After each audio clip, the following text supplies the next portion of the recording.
नाशिकमध्ये ठाकरेंच्या शिवसेनेतील 2 नेते महायुतीच्या गळाला लागण्याची शक्यता। राऊतांचे निकटवर्तीय सुधाकर बडगुजर यांनी घेतली फडणवीसांची भेट। तर ठाकरेंचे महानगर प्रमुख विलास शिंदेंच्या कन्येच्या लग्नाला एकनाथ शिंदेंची उपस्थिती। पैसा फेको तमाशा देखो असं आताचं राजकारण सुरू। स्वार्थासाठी दुसरीकडे जातात, वरून माझ्या विरोधात बोलतात।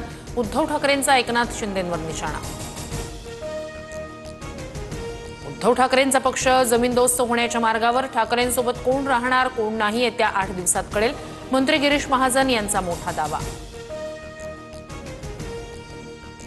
गिरीश महाजन यांचं स्वतःचं कर्तृत्व काय? दुसऱ्यांचे पक्ष फोडून स्वतःचा पक्ष सुजवायचा हा माणूस पैसा आणि पोलिसांच्या बळावर बाळासाहेबांची शिवसेना जमीनदोस्त करायला निघालाय।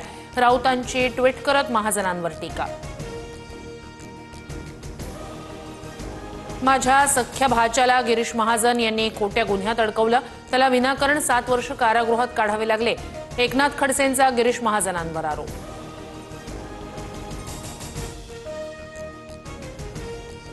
उपमुख्यमंत्री एकनाथ शिंदेंच्या पक्षातील मंत्र्यांची आज बैठक। राज्य मंत्रिमंडळाच्या बैठकीनंतर शिंदेंच्या शिवसेनेतील मंत्र्यांची वेगळी बैठक होणार।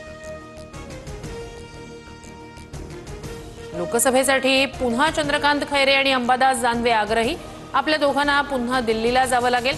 अनंत गीतेंना उद्देशून खैरेंचं वक्तव्य। तर खैरे तुम्ही नाही तर मीच दिल्लीला जाणार, दानवेंचंही मिश्किल वक्तव्य। मुलाला विट्स हॉटेलच्या लिलावातून बाहेर पडायला सांगतो, तुम्ही टेंडर भरा। संजय शिरसाट यांचं आव्हान। तर मी थोडा चक्रम माणूस तुमच्या घराला आग लावायलाही कमी करणार नाही। हॉटेलवरील आरोपांनंतर शिरसाटांचा थेट इशारा।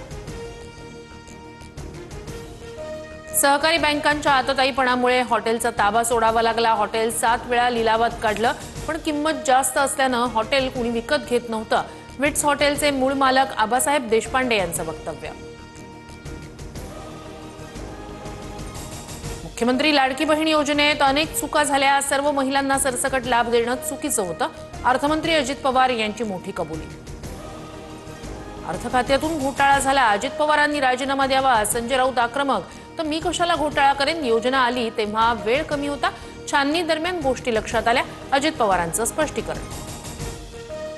विचारधारा वेगळी पण कुटुंब म्हणून आम्ही एकत्र, सुखदुःखात एकमेकांसोबत आहोत। शरद पवारांसोबत पुन्हा एकत्र येणार का या प्रश्नावर अजित पवारांची प्रतिक्रिया। 2017च्या आंदोलनादरम्यान अधिकाऱ्यावर मासा फेकून मारल्याप्रकरणी नितेश राणे निर्दोष मुक्त। हल्ला झाल्याचा एकही प्रत्यक्ष साक्षीदार नाही, कोर्टाचं निरीक्षण। तर नितेश राणेंकडून न्यायालयाचे आभार। एटीएसनं घातपाती कारवायांचा कट उधळला। भिवंडीतल्या बोरिवली गावात साकीब नाचणशी संबंधित सर्च ऑपरेशन।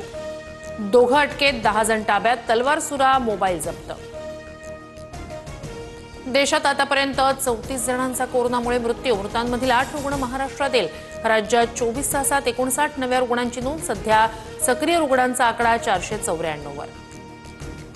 11वी ऑनलाईन प्रवेश प्रक्रियेतील नोंदणीची मुदत वाढवली। 5 जून दुपारी 2 वाजेपर्यंत विद्यार्थ्यांना अर्ज भरता येणार, शालेय शिक्षण विभागाची माहिती। भारताचं सुरक्षा कवच अधिक मजबूत होणार।